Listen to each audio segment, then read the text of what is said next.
Alléluia.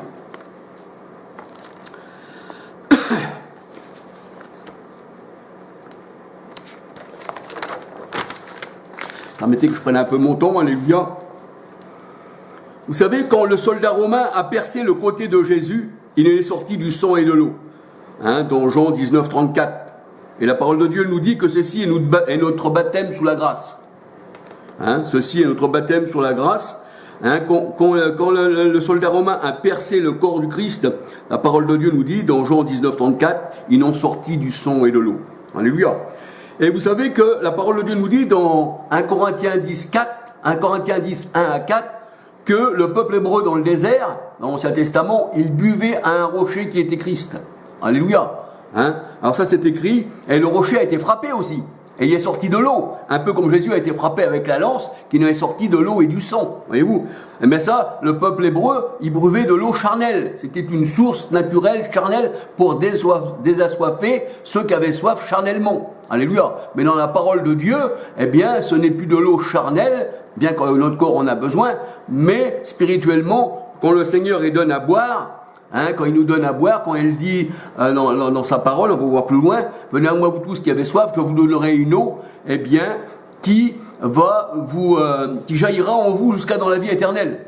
Et il parlait de ceci, de l'esprit que devaient recevoir ceux qui croient en lui. Alors on peut dire que l'eau, eh bien, c'est le symbole de l'Esprit Saint. Alléluia. On dit que l'eau dans l'Ancien Testament, c'était une eau tout courte, qui désaltérait, les assoiffait pour un moment. Et même la Samaritaine confondait l'eau du puits avec l'eau céleste, que le Seigneur nous dit que nous sommes tous abreuvés d'un seul esprit et nous avons soif du Dieu vivant. Eh bien la Samaritaine, elle pensait, elle disait le puits est profond et tu n'as pas de corde pour tirer l'eau. Mais le Seigneur dit c'est pas cette eau-là que je vais vous donner. C'est pas comme Moïse, parce que tout le monde a bu à cette eau. Et ils sont morts, et ils ont encore soif. Mais l'eau que je vais vous donner, elle vous emmènera jusqu'à dans la vie éternelle. Parce que celui qui s'attache au Seigneur est avec lui un seul esprit, et il ne peut mourir. Comme Dieu est éternel, et on s'attache à lui, on ne meurt pas. Mais si on s'attache aux sectes, si on s'attache à tous ces gens-là, eh bien un jour, il y aura un moment, eh bien, le moment de Dieu, bien sûr, eh bien on va disparaître. Et là, il y aura un jugement, parce que après la vie, vient la mort, et la mort, le jugement. Il n'y a plus de condamnation pour ceux qui sont à Christ. Alléluia. Alors c'est vrai que dans Exode 17 verset 6, là le rocher a été frappé, et là nous voyons que le soldat romain, dans Jean 19, 34, eh bien il a frappé Christ sur le côté aussi, alléluia. Et le Seigneur il dit, je vous donnerai une eau qui jaillira en vous jusqu'à dans la vie éternelle. Mais il fallait, premièrement, que ce rocher, eh bien, soit frappé. Parce que la parole de Dieu, elle dit, tant que Jésus n'avait pas été glorifié, tant qu'il n'a pas souffert, on ne pouvait pas être abreuvé. On peut regarder dans le début des actes, la parole de Dieu nous dit, dans acte 1, jusqu'à 8, eh bien, après que Jésus eut souffert, il leur dit, ne vous éloignez pas de Jérusalem, eh bien, vous recevrez une puissance, celle du Saint-Esprit. C'est-à-dire, là, il ne fallait pas s'éloigner, mais il fallait que Jésus soit frappé, qu'il souffre, et ensuite, eh bien, quand il est frappé, la brèche se fait du côté du Seigneur, et nous sommes tous désaltérés. Alléluia. Alors, c'est vrai que c'est grand tout ça, mais c'est bon, alléluia, gloire au Seigneur. Alors, c'est lui, la parole de Dieu nous dit, c'est Jésus-Christ qui est venu avec du sang et avec de l'eau. Non seulement avec l'eau, et non seulement avec le sang, mais avec l'esprit, et c'est ce qui compte, alléluia. Parce que la parole de Dieu, elle dit, il y en a 3 qui rendent témoignage, l'eau, le sang et l'esprit. Et ces 3 sont d'accord. Ça fait pas une trinité, ça fait, voilà. Ça parle pas de plusieurs personnes, non. Faut pas croire ça. 1 Jean 5, versets 6, 7, 8. Le rocher a été frappé et l'eau est sortie. C'est Dieu lui-même, alléluia. C'est Dieu lui-même, alléluia. Exode 17, versets 5, 6, 7. Ésaïe 48, verset 21. Ésaïe 48, verset 21. Ésaïe 44, verset 8. Jésus est le rocher. C'est comme je vous ai dit, alléluia. 1 Corinthiens 10, verset 4. Ésaïe 26, verset 4. Alors on comprend pourquoi que le sang de Jésus-Christ nous purifie de tout péché. Apocalypse 7, verset 14. 1 Jean, verset 7. 1 Jean, verset 7. Alors, vous savez que dans l'Ancien Testament, le sang et l'eau étaient aspergés sur le peuple et purifiaient le peuple.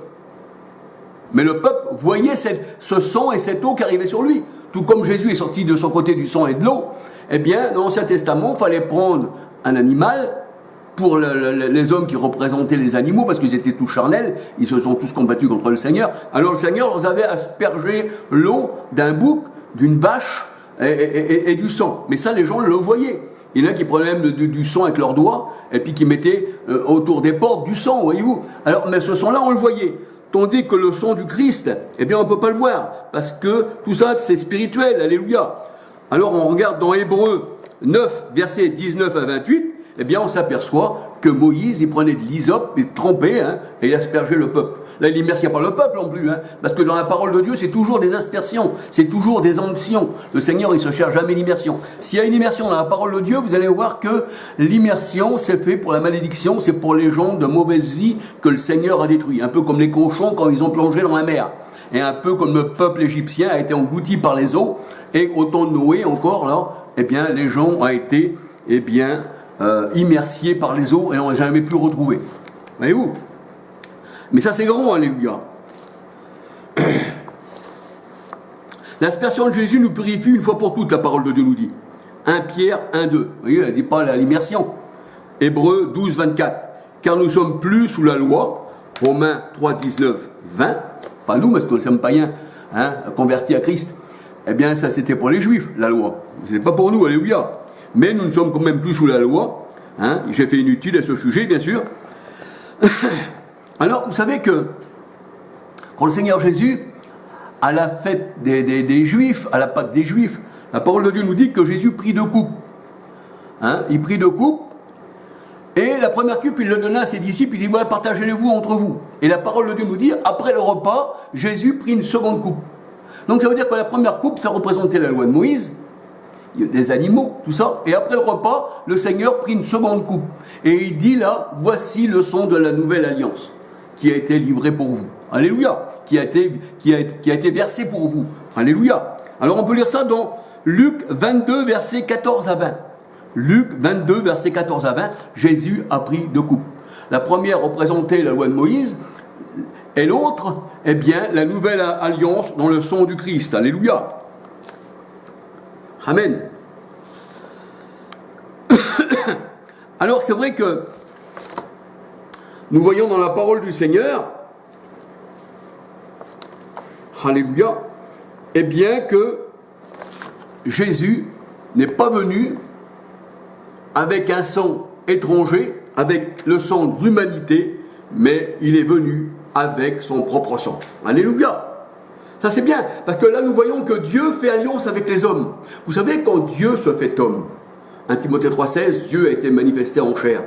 Ça c'est l'alliance dans la chair avec l'homme.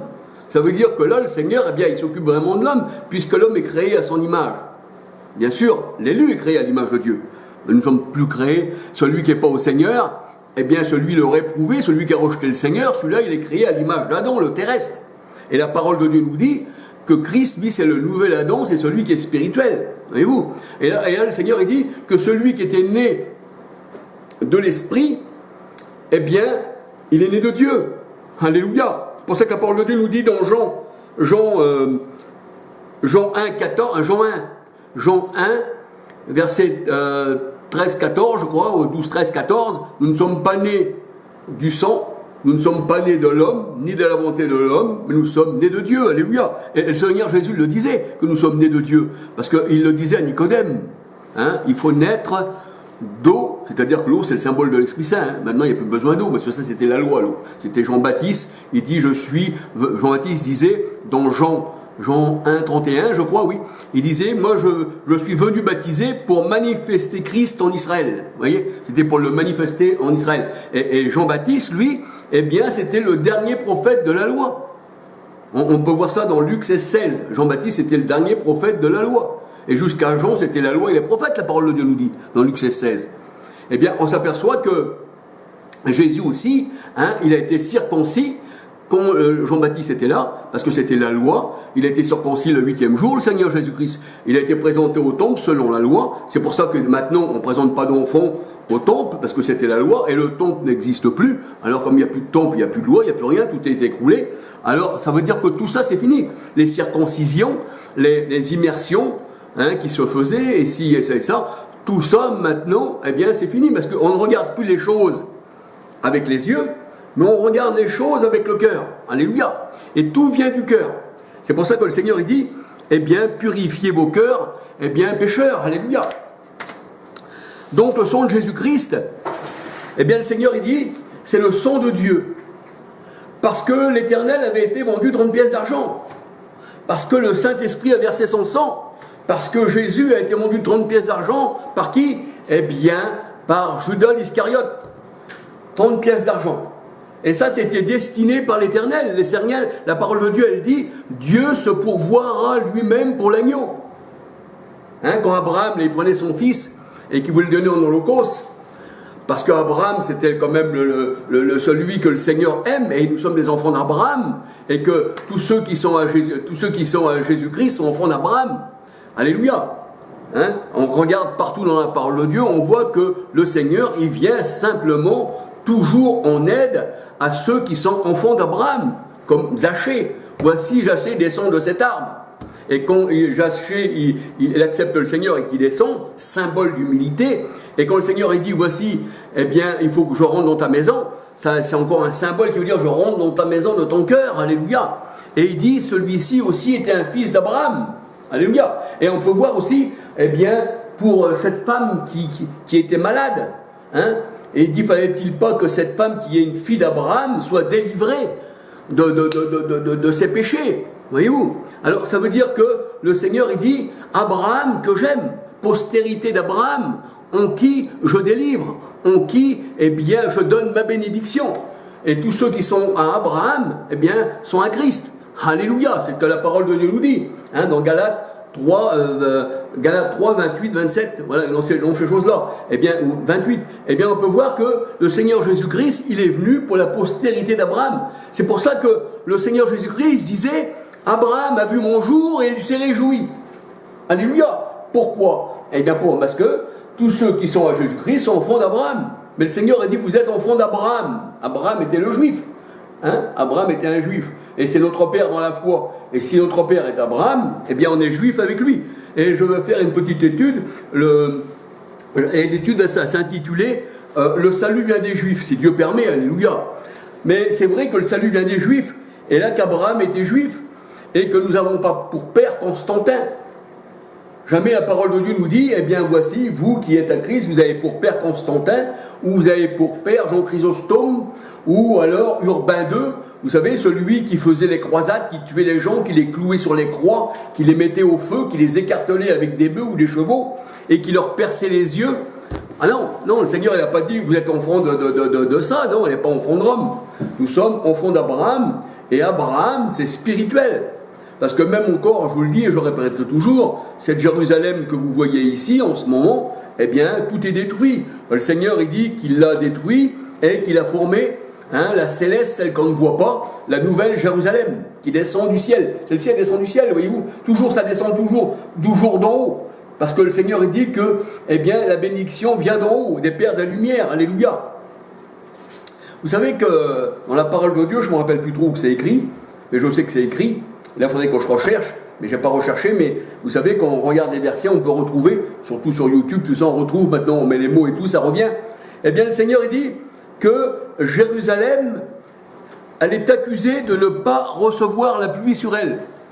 Tu n'as pas reçu la pluie sur toi, tu n'as pas été, eh bien, comment je veux dire, tu n'as pas reçu la pluie céleste sur toi, alors tu rentres en malédiction. Et au jour de ma colère, je te jugerai. Et en vérité, nous voyons que Jérusalem, là, celle qui existe sur cette terre, eh bien, elle a été jugée.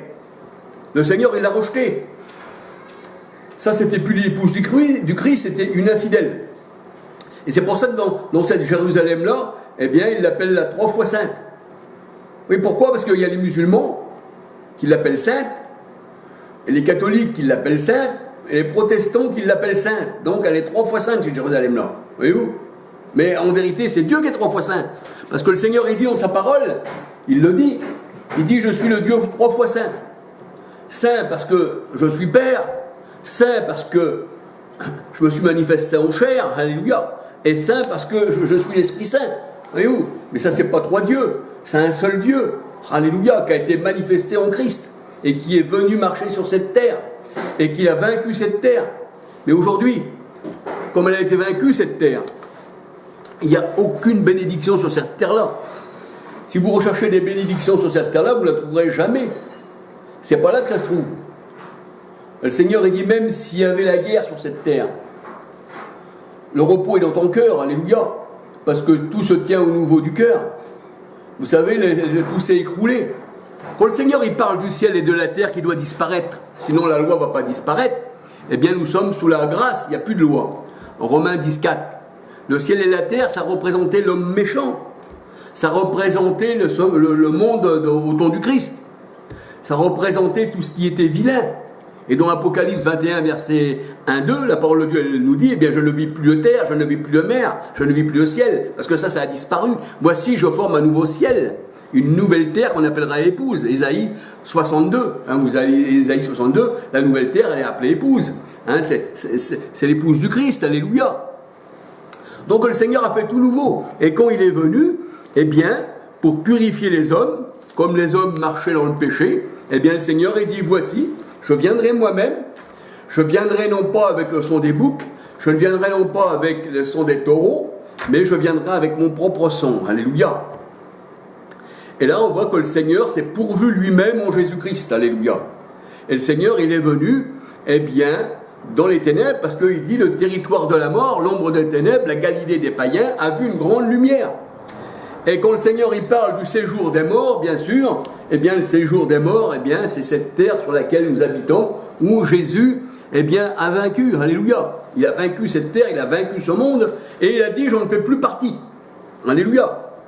Et avant, eh bien, comment je vais dire, de revenir en esprit habiter en nous, eh bien, voici ce qu'il dit le Seigneur. Eh bien, je t'ai purifié. Je t'ai blanchi comme de la neige. Tes péchés sont effacés. En toi, il n'y a plus d'impureté parce que Dieu n'habite pas dans un corps où il y a de l'impureté. Non, on ne peut pas dire, mettons qu'on est rempli de Dieu alors que nous vivons dans le péché. Dieu ne peut pas cohabiter dans le péché avec nous si on était pécheurs dans notre cœur et puis que Dieu habiterait aussi dans notre cœur. Le Seigneur, il ne tient pas la main au péché, non. Parce que la parole de Dieu, elle dit qu'il ne faut pas attrister celui qui est en nous, c'est-à-dire l'Esprit Saint. N'attristez pas le Saint-Esprit. Alléluia. Ne faites pas des choses contraires à la parole. C'est vrai que quand le Seigneur, il nous appelle, eh bien, il nous appelle à être saints. Parce qu'il dit dans sa parole, je suis saint et vous serez saints. Alléluia. Donc on voit que le sang du Christ, eh bien, nous a purifiés. C'est ça la sainteté. Et le cœur purifié d'une bonne conscience. Hébreux 10, 22. C'est ça que le cœur il doit être purifié d'une bonne conscience. Quand les cœurs sont purifiés, eh bien, la parole de Dieu, elle dit, Christ a envoyé son esprit dans nos cœurs. Alléluia. Et si l'esprit de Christ est en nous, dans nos pensées, eh bien, c'est plus nous qui vivons, c'est Christ qui vit en nous. Alors, non seulement Jésus-Christ est venu avec son propre sang, eh bien, nous purifier, mais son esprit aussi nous purifie. Sa personne complète nous a purifiés. Alléluia. Amen. Et quand c'est fait, eh bien, on dit, voici, nous sommes devenus des nouvelles créatures, les choses anciennes sont passées, et toute chose est devenue nouvelle. Et Christ en nous, nous apprend, eh bien, à nous purifier. Alléluia. Parce que le Seigneur, il le dit lui-même. Lorsque l'Esprit viendra, qui est le Seigneur, c'est-à-dire lui-même, parce que l'Esprit du Christ, et Jésus donne ses ordres par le Saint-Esprit, eh bien, il dit, vous emmènera dans toute la vérité. Et comme on a l'Esprit du Christ, il peut nous emmener dans toute la vérité. Mais dans la parole de Dieu, on s'aperçoit encore, on va regarder dans Hébreux, si vous le voulez bien, dans Hébreux 8, il me semble, ouais, je crois que c'est Hébreux 8, alléluia, voilà ce qu'il est dit. Mais que comme le Seigneur a tout accompli, la loi, les psaumes, les prophètes, Luc 24, 44, il a fait un ciel nouveau, un homme nouveau, une nouvelle créature, un esprit nouveau, enfin tout est nouveau, les choses anciennes sont passées. 1 Corinthiens 4, 18, les choses anciennes sont passées, qu'il dit le Seigneur, voici toute chose est nouvelle. Alléluia. Et ne regardez plus en arrière aux choses passées, c'est-à-dire à la loi, à l'homme ancien et tout ça. Alors le Seigneur dit, puisque j'ai accompli les psaumes, la loi, les prophètes, Luc 24, 44, et que les païens aussi, sans le savoir, ils ont accompli aussi la loi, les psaumes et les prophètes, sans le savoir. Actes 13, 27, 28, 29. Alors tout est accompli, parce que celui qui dit encore, eh bien, il faudrait que je fasse des choses de la loi, des psaumes et des prophètes, c'est accompli. On ne peut pas revenir sur une chose accomplie. Voyez-vous? Alors le Seigneur, il dit, puisque c'est comme ça, puisque l'évangile en mon temps, je l'ai annoncé, hein, fait de toutes les nations des disciples, il disait à ses apôtres de cette époque, pour aujourd'hui. Les gens le prennent pour aujourd'hui, mais c'est aux disciples. Et la parole de Dieu, elle nous dit que lorsque l'évangile a été prêché au monde entier, 1 Timothée 3,16, hein, ça a été fait ça, hein. Christ a été cru dans le monde, prêché aux nations, hein, vu des nations ici, élevé dans la gloire, 1 Timothée 3,16, au temps du Christ. Eh bien le Seigneur, il dit, une fois que l'évangile à ses disciples disait à se annoncer au monde entier, alors viendra la fin. Matthieu 24, 14, 15, je crois, hein, alors viendra la fin.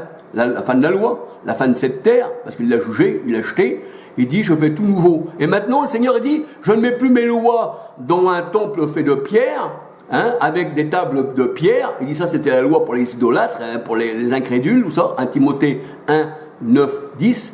Alors, c'est pour ça que Jésus n'appelait pas cette loi-là sa loi, parce que sinon, il serait mis au rang des idolâtres, des homosexuels, tout ça. Mais il dit, cette loi-là a été faite charnellement pour les homosexuels. Alléluia.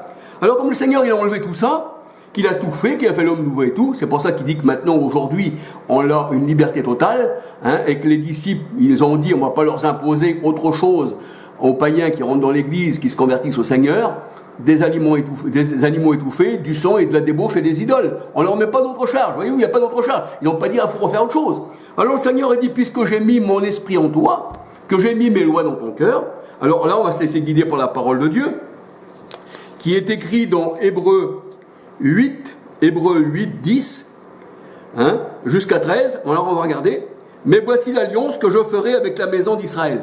Mais ça, c'est l'Israël de Dieu qui dit, hein, Paul. C'est plus l'Israël selon la chair. 1 Corinthiens 10, 18. C'est l'Israël de Dieu. Ça, c'est Israël. Ça veut dire que nous, païens, eh bien, on a été greffés sur Israël et toutes les promesses d'Israël, c'était aussi pour les païens. Et le Dieu d'Abraham, le Dieu d'Isaac et le Dieu de Jacob, eh bien, devient notre Dieu. Alléluia. Alors le Seigneur dit, voici ce que je ferai avec la maison.